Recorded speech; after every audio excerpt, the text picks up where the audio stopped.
दोस्तों क्या आप जानते हैं कि आसमान से गिरने वाली बिजली कितने वाट की होती है?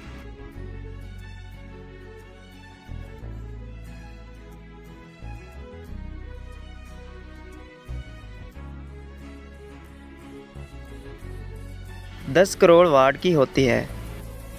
कौन सी चीज़ सबसे ज़्यादा ऑक्सीजन पैदा करती है?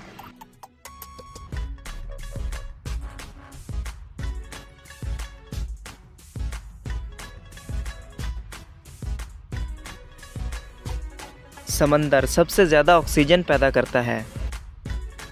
मरने के बाद इंसान का दिमाग कितनी देर तक जिंदा रहता है?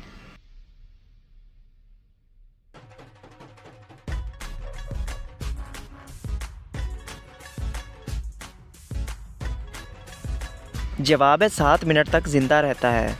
सबसे ज़्यादा कार्टून कौन सा मुल्क बनाता है?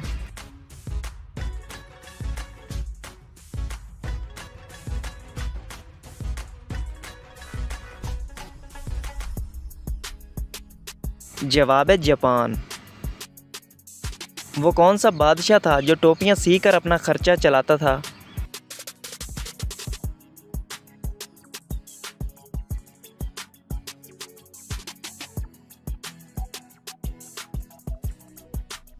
जवाब है औरंगज़ेब बादशाह। वो कौन सा जानवर है जो पानी नहीं पी सकता?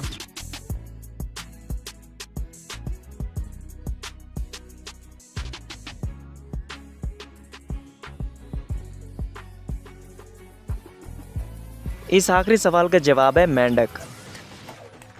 तो दोस्तों कैसी लगी आज की वीडियो और कितने सवालों के जवाब आपने दिए हमें कमेंट बॉक्स में ज़रूर बताइएगा और चैनल को सब्सक्राइब करके बेल आइकन भी प्रेस कर लीजिए। मिलते हैं अगली वीडियो में, तब तक के लिए अल्लाह हाफिज़।